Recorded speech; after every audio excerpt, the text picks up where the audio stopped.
what one needs to do is to ask the question, what is the situation of Hong Kong, and how can it change, and what will be its future role?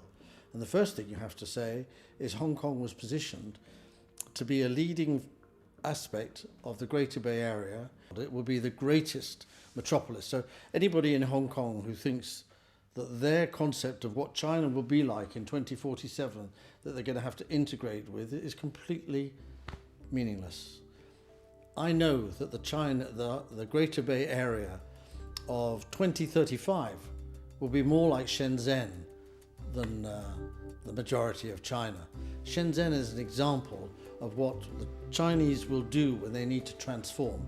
And you ask people in Shenzhen whether they're able to innovate freely, intellectualize freely, and they've got the most incredible track record of innovation and development. So here you've got a situation where Hong Kong has turned on the mainland, and it's very unfortunate for Hong Kong.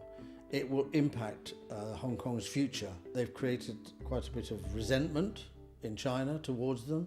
They're viewed as spoilt, they're viewed as unpleasant. All this hostility towards the mainland is not understood in China. Why did it happen?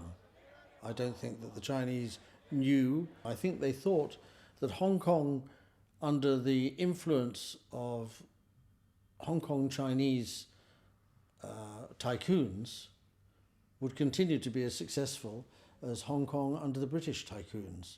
What they probably didn't legislate for was that the Hong Kong tycoons would move their money out of Hong Kong. And Li Ka-shing is, the most evident example of that. They should have built the lifestyle that the people needed and not just organized everything to make fortunes out of property, which is what has happened under the British and has happened under the Hong Kong Chinese. The people of Hong Kong should have been given much more opportunity to travel inside China. The big companies in Shenzhen should have been taking in droves of young Hong Kong people, letting them see all the innovations that they've got. They should have been giving summer jobs, winter jobs. They should have been giving them special university support, all sorts of things. That will all begin to happen now, because China did not do what it should have done to help the people of Hong Kong understand China and to get the benefit, their share of what was created in Hong Kong. That's been taken by the British and Chinese tycoons. Once the violence started in Hong Kong, the teachers and the parents should have said enough, and they should have come out and stopped it.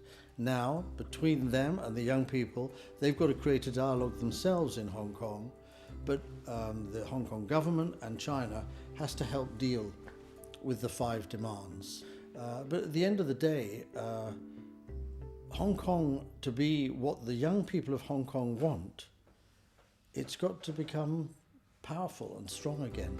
It's going to do that by reorganizing the economy of Hong Kong and reorganizing the society of Hong Kong. But you just have to look at the role of the Western media. They've not been focused on solutions, they've been focused on challenging China. We should be saying to China, congratulations, well done. We support your restraint in all of this, instead of saying, we're watching you, and if you do something bad, there's no reason to say that. What you've got to do is concentrate on solutions and repair. And to do that, you've got to come to terms with one thing which is going to be very difficult to deal with, and that is the education system. Because I've heard Hong Kong people say to me, I hate Xi Jinping, I hate communism, I will fight, stop it.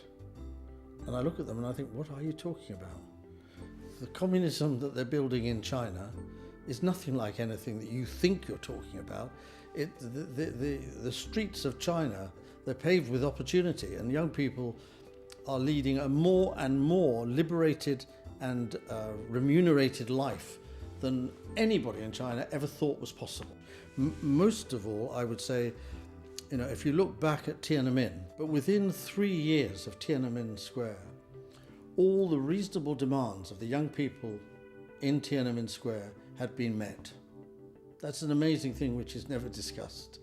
So the people who had to make the decisions about what to do were very clear about understanding what the problems were.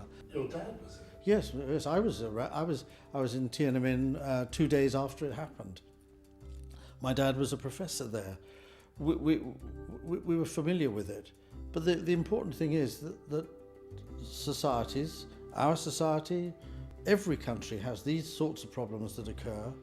They either get stuck in a vendetta between the different sides that goes on for years, and that becomes things like Shia versus Sunni, or Christian versus Jew, or Muslim. You can either get into that whole thing, or you can be involved in solving the tensions